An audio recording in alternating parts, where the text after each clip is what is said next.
Église, royaume de sacrificateurs du Christ. Faut-il vous rappeler que l'Église, royaume de sacrificateurs du Christ, est une Église de réveil.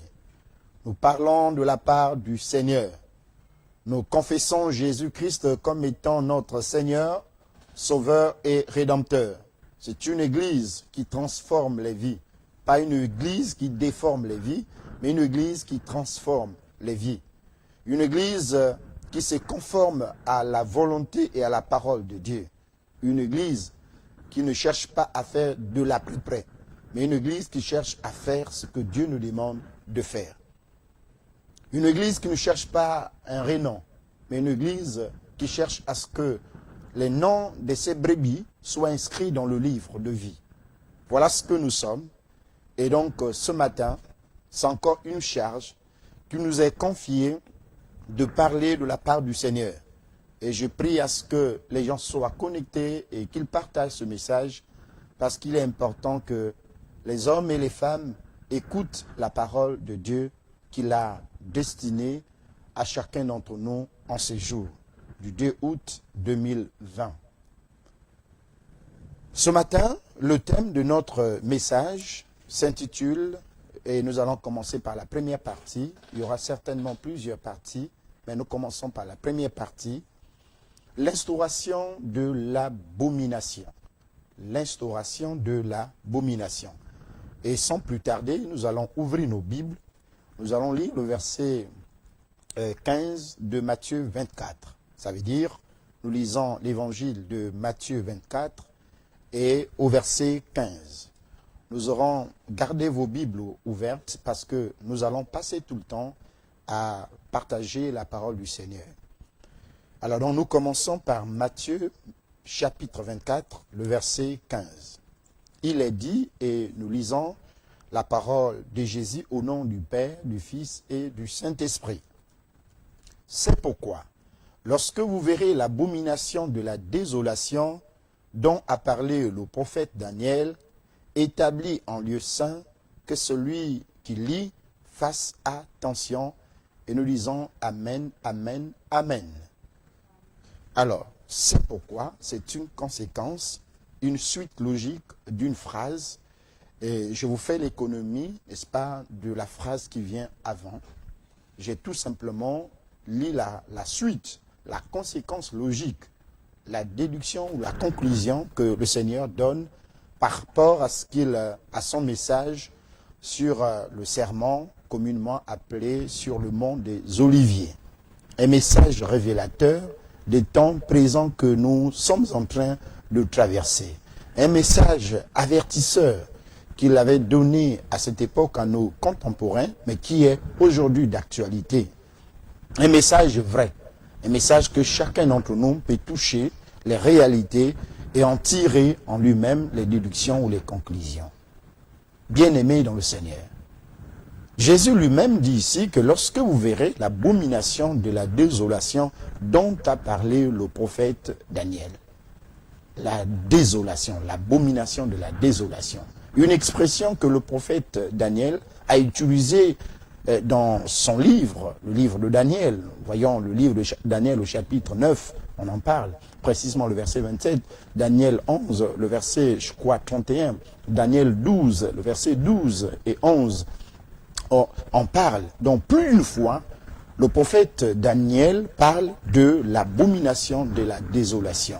À plusieurs reprises, l'homme de Dieu parle de l'abomination de la désolation. C'est quoi? En hébreu, ça veut dire que shikot. Shikot veut dire abomination. Une idole abominable. Une idole abominable, ce qui est répugnant. Donc, l'apôtre, plutôt Daniel, nous parle ici de quelque chose qui est abominablement répugnant. Une chose qui est abominablement répugnant.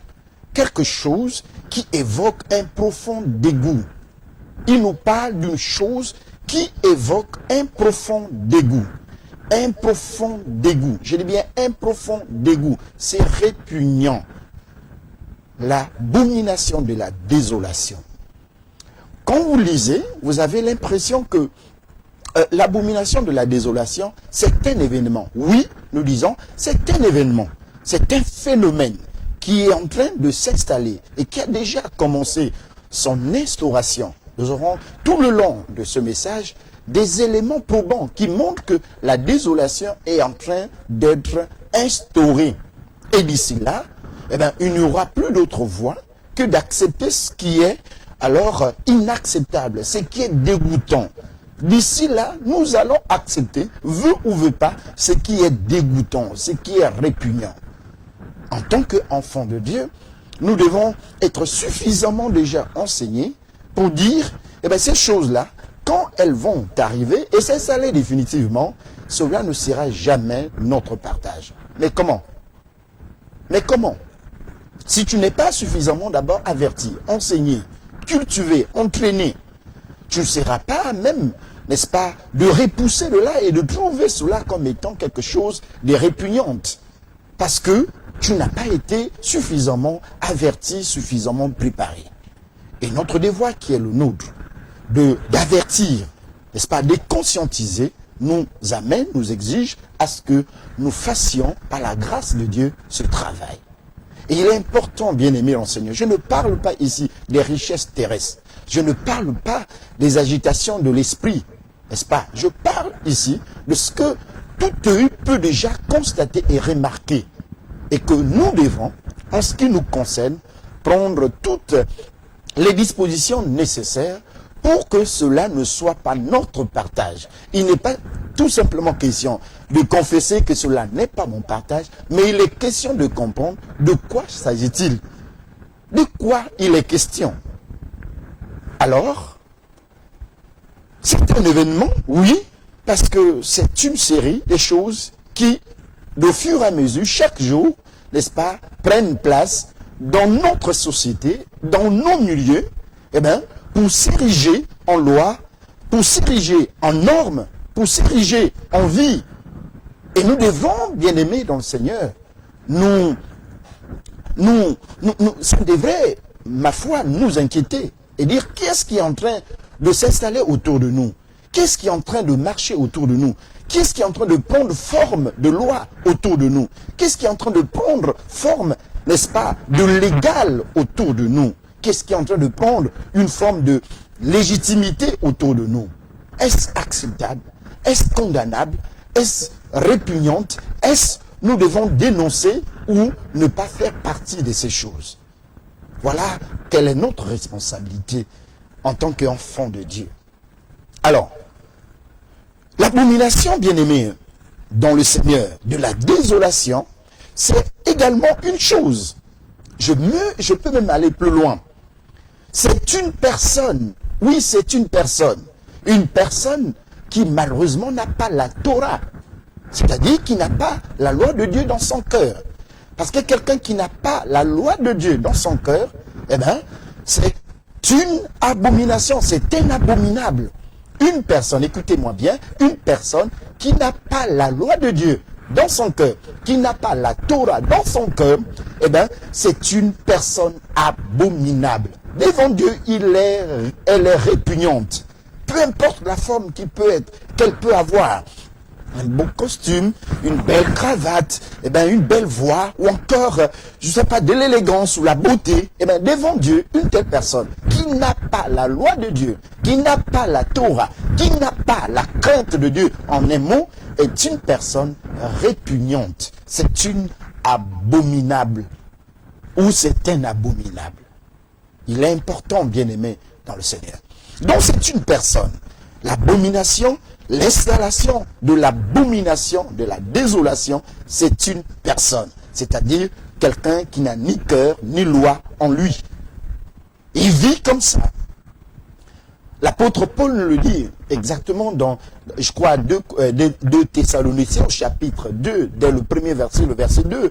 Et vous verrez, bien-aimé dans le Seigneur, que lorsque vous le verrez s'installer dans le lieu saint, dans le lieu très saint, lorsque vous le verrez installé, qui? Eh bien, la Bible nous parle ici de l'abomination de la désolation.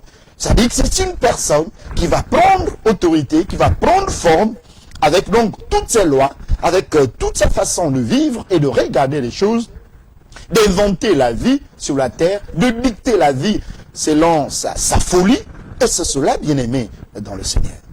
Bref, l'instauration de la désolation dont il est question, que nous voulons partager avec vous ici. Quels sont les signes qui montrent l'instauration déjà de l'abomination? D'ailleurs, si on peut faire quelques notions, rappeler aux uns aux autres quelques notions de la restauration. La restauration, c'est une action, n'est-ce pas, de restaurer. Instauration, autant pour moi, c'est une action d'instaurer. C'est-à-dire une manière de fonder, une manière d'établir. D'ailleurs, le mot qui est écrit dans la Bible, que nous venons de lire tout à l'heure, c'est établir. Lorsque vous verrez la désolation, n'est-ce pas, l'abomination de la désolation s'établir dans le lieu saint, que celui qui lise comme moi fasse attention. Amen, amen, fais attention. Pasteur Alain Roger, fais attention, parce que je suis suffisamment averti que celui qui lise fasse attention. Alors donc, l'instauration, c'est une action d'instaurer, c'est-à-dire de fonder, d'établir. Qu'est-ce qu'on est en train d'établir?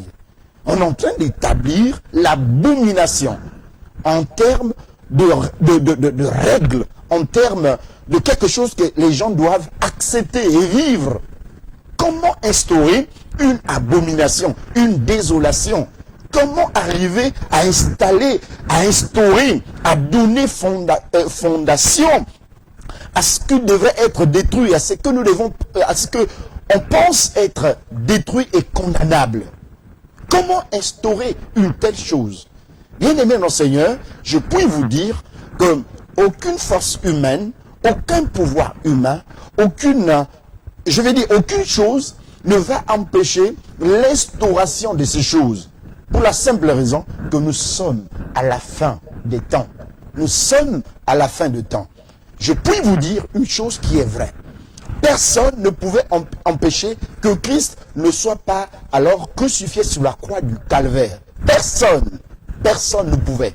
Et donc, tout ce que nous sommes en train de vivre aujourd'hui, avec tout ce que vous connaissez déjà d'avance, eh bien, personne ne va empêcher cela. Ça va s'installer parce que c'est comme ça que Dieu a prévu les choses. Mais notre prière et notre vœu le plus cher, c'est de faire de telle sorte que lorsque ces choses vont s'installer, que cela ne soit pas ton partage. Comment faire pour que cela ne soit pas ton partage? Il faut que suffisamment tu sois enseigné. Parce que ces personnes ont la capacité, n'est-ce pas, de te convaincre et de te ramener dans leur position, d'accepter que ce qu'ils sont en train de faire est vain, est juste devant Dieu.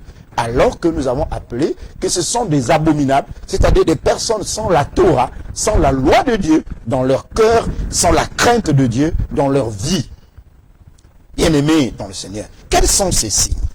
Nous allons donc ouvrir la Bible et ensemble, nous allons parcourir ces versets, ces chapitres et voir quels sont les signes, quels sont les indicateurs aujourd'hui qui montrent qu'effectivement, eh bien, l'abomination est en train d'être instaurée.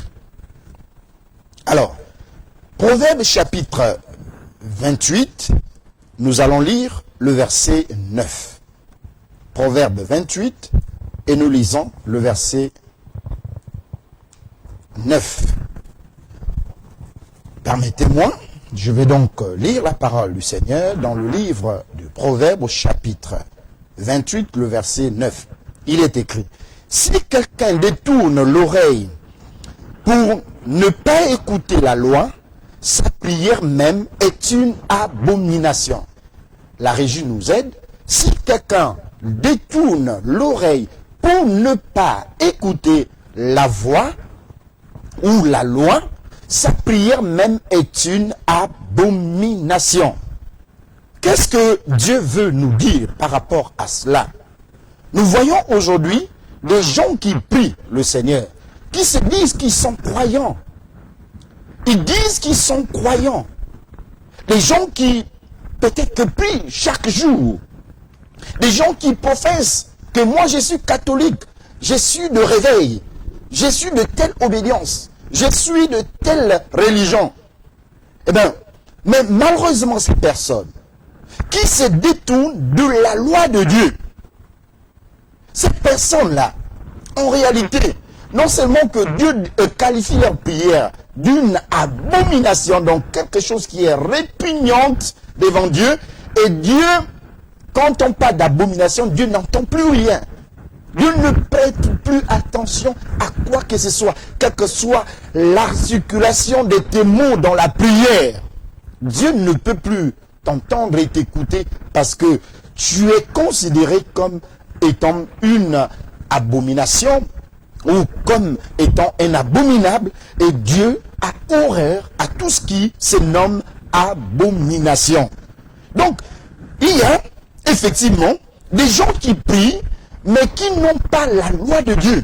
Or, nous avons dit que des personnes qui n'ont pas la Torah, n'est-ce pas, dans leur cœur, dans leur esprit, dans leur conscience, Dieu les considère comme étant les abominables. Et par conséquent, tout ce qui peut sortir de leur bouche est considéré et en même temps aussi comme étant des abominations. Oui, mon frère, oui, ma sœur, celui qui prie et qui détourne son oreille de la loi de Dieu, prie certainement, non pas dans le but de satisfaire à Dieu, mais dans le but de se faire satisfaire lui-même. Oui, bien-aimé dans le Seigneur, il y a des personnes qui prient, il y a des hommes qui prient, et leurs prières sont focalisées sur leurs besoins. Leurs prières sont focalisées uniquement sur ce qu'ils pensent qu'ils doivent mériter et qu'ils doivent en avoir. Ils ne prient pas pour avoir une relation avec Dieu. Ils ne prient pas pour craindre Dieu. Ils ne prient pas pour marcher avec Dieu. Mais ils prient parce qu'ils veulent quelque chose de Dieu. Non, bien-aimé dans le Seigneur. C'est lui qui prie et qui détourne, n'est-ce pas, son oreille de la loi de Dieu, prie certainement dans le seul but de satisfaire ses propres besoins. Il ne cherche pas, n'est-ce pas, à honorer Dieu dans sa marche, n'est-ce pas, dans sa vie.